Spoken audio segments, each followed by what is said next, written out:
આજથી થોડા દિવસ પહેલા ભરૂચના નેત્રંગમાં થયેલી ચૈતર વસાવા અને અનંત પટેલની જનસભાએ રાજકારણ ગરમ કરી દીધું છે। જે રીતે બંને નેતાઓએ આક્રમક ભાષણ કર્યું અને આ ભાષણને હવે ભારતીય જનતા પાર્ટીના નેતાઓ સાંસદ સભ્યો ઉશ્કેરણીજનક ગણાવી રહ્યા છે। આ મામલે વલસાડના સાંસદ ધવલ પટેલનું મોટું નિવેદન સામે આવ્યું છે, જેમાં બિરસા મુંડાજીની જન્મ જયંતિએ ચૈતર વસાવા અને અનંત પટેલના ભાષણ પર તેમણે પ્રહાર કર્યા છે અને શું વાત કહી છે, વિગતે વાત કરીએ। વૈષ્ણવજન તો તેને કહીએ જે પીડ પરાઈ જાનાને રે। નમસ્કાર દર્શક મિત્રો, નવજીવન ન્યૂઝમાં આપનું સ્વાગત છે। હું છું ફૈઝાન। આદિવાસી વિસ્તારોમાં નેતાઓના નિવેદનબાજીના કારણે અવારનવાર રાજકારણ ગરમાયેલું જોવા મળતું હોય છે। વાત કરીએ ભરૂચની, તો ભરૂચ અને નર્મદામાં ધારાસભ્ય ચૈતર વસાવા અને સાંસદ મનસુખ વસાવા વચ્ચે શાબ્દિક યુદ્ધ ચાલતા હોય છે, રાજકારણ ગરમાતું હોય છે। પછી વાત કરીએ વલસાડની, તો વાંસદાના ધારાસભ્ય અનંત પટેલ અને વલસાડના સાંસદ ધવલ પટેલ વચ્ચે અવારનવાર શાબ્દિક યુદ્ધ જોવા મળે છે, આરોપ પ્રત્યારોપ જોવા મળે છે।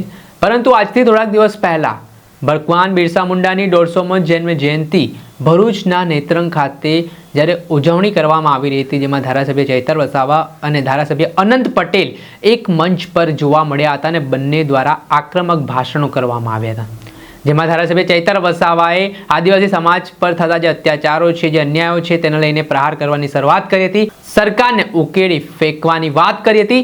ત્યારે બીજી તરફ આ ઘટનાને લઈને વાંસદાના ધારાસભ્ય અનંત પટેલે કહ્યું હતું કે જો કોઈ આદિવાસી સમાજ સાથે મગજમારી કરે તો તીર કામઠા કાઢી લેજો, તે પ્રકારે તેમણે નિવેદન આપ્યું હતું। અને આ નિવેદન બાદ ભારતીય જનતા પાર્ટીના સાંસદ ધવલ પટેલની પ્રતિક્રિયા સામે આવી છે।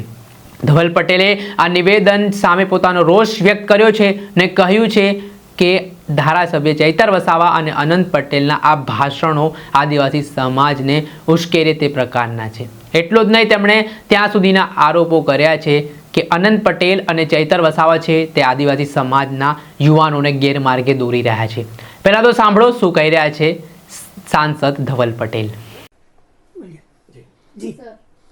15મી નવેમ્બર જે આપણા ભગવાન બિરસા મુંડાજીનો જન્મજયંતિનો દિવસ છે, ત્યારે આટલા વર્ષો સુધી કોંગ્રેસની સરકાર હતી ત્યારે કોઈ દિવસ અમારા ભગવાન બિરસા મુંડાજી જે આદિવાસી સમાજના સૌથી મોટા આઇકોન હતા, યોદ્ધા હતા, એમની વાત ના કરી હતી। જેમનું અમૂલ્ય યોગદાન ભારતના આઝાદીમાં હતા એવા અસંખ્ય અમારા આદિવાસી શૂરવીરો અને અલગ અલગ સમાજના શૂરવીરોને યાદ ના કર્યું એ અમારા મોદી સાહેબ છે, જેમણે 15મી નવેમ્બર 2021માં જ્યારે જન્મજયંતિનો દિવસ હતો ત્યારે પૂરા ભારતભરમાં અમારા ભગવાન બિરસા મુંડાજીનો જે જન્મદિવસ છે એને જનજાતિ ગૌરવ દિવસ, આદિવાસી ગૌરવ દિવસ તરીકે ડિક્લેર કરવાનું કામ મોદી સાહેબે કર્યું। ને આ વર્ષ તો એકદમ વિશેષ છે, કારણ કે એમનું 150મી જન્મજયંતિનું વર્ષ છે, ત્યારે પૂરા ભારત દેશની અંદર દરેક સમાજના લોકો આપણા ભગવાન બિરસા મુંડાજીને યાદ કર્યા। મોદી સાહેબ પણ દેડિયાપાડા ખાતે આવ્યા, જ્યાં એક સાથે લાખો લોકો જોડાઈને આપણા ભગવાન બિરસા મુંડાજીને યાદ પણ કર્યા, દેવ મોગરા માતાના દર્શન પણ લીધા અને આશીર્વાદ પણ મોદી સાહેબે લીધા। અને સાથે સાથે જ અમારા વાંસદા ખાતે પણ જે રેલી નીકળી, જેમાં અમારા આદિવાસી સમાજ ભગવાન બિરસા મુંડાજી સાથે ને જે મોદી સાહેબ અમારી રાજ્ય અને કેન્દ્ર સરકાર સાથે જે માટે જે આદિવાસીઓ માટે જે કામ કરી રહ્યા છે, એમાં 50,000થી લોકો, 50,000થી વધારે યુવાનો જોડાયા। 3:30 વાગ્યાથી જે રેલી ચાલુ થઈ, રોડ શો ચાલુ થઈ, એ 11:30 વાગે લગીને રોડ શો ચાલ્યો, 8 કલાક લોકો જોડાયેલા રહે। એ બતાવે છે કે આદિવાસીઓમાં કેટલી એકતા છે અને ભગવાન બિરસા મુંડાજી માટે કેટલી શ્રદ્ધા છે અને મોદી સાહેબની કેટલી લોકપ્રિયતા છે બતાવે છે। અને સાથે જ આ બધું જ્યારે ચાલતું હતું ત્યારે અરાજકતા ફેલાવવા માટે ચૈતર વસાવા અને કોંગ્રેસના વાંસદાના ધારાસભ્ય નેત્રંગ ખાતે જે સભા કરી હતી, આદિવાસીઓને ગેરમાર્ગે દોરવાનો પૂરો પ્રયાસ કર્યો અને આદિવાસીઓ હિંસા પર ઉતરે, નેપાળવાડી કરે, એવા બધા અમારા આદિવાસી સમાજને ગેરમાર્ગે દોરવાનું કામ કર્યું। પણ આજે અમારા આદિવાસી સમાજના યુવાનો મોદી સાહેબ સાથે જોડાયેલો છે, રાષ્ટ્રવાદની ભાવના છે, ત્યારે આ જે કાવતરા આ બે ધારાસભ્ય કરે છે એમાં કોઈ પણ દિવસ આવવાનું નથી। આ બંને ધારાસભ્ય લોકસભાની ચૂંટણીમાં ભરૂચથી ચૈતર વસાવા અને વલસાડથી કોંગ્રેસના ધારાસભ્ય મારી સામે હારી ગયા, એનાથી નાસીપાસ થઈને અલગ અલગ આવા પ્રોપોગેન્ડા કરે છે, પણ આમની કોઈ પણ વાતમાં આવવાના નથી. વિસાવદરવાળી નહીં પણ ગુજરાતમાં દિલ્હીવાળી થવાની છે. આમ આદમી પાર્ટીનો કારમો હાર થવાનો છે. બિહારની અંદર પણ આમ આદમી પાર્ટીની દરેક સીટ પર ડિપોઝિટ ડૂલ થઈ ગઈ. નોટા કરતાં પણ 6 ગણા ઓછા મત એમને મળ્યા છે. એવો જ હાલ અહીંયા ગુજરાતમાં પણ એવો થવાનો છે. એ જ રીતે કોંગ્રેસે પણ ત્યાં ફક્ત 6 સીટ જ આવી છે. બીજી બધી નાની પાર્ટીઓની પણ એમથી વધારે સીટ આવી એવો હાલ થશે.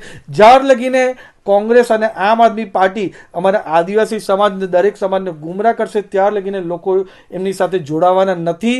અને અમારા જે મોદી સાહેબ રાષ્ટ્રભાવના સાથે વિકાસનું જે કામ કરે છે એની સાથે પૂરા ભારત દેશ અને ગુજરાત જોડાઈ રહ્યા છે.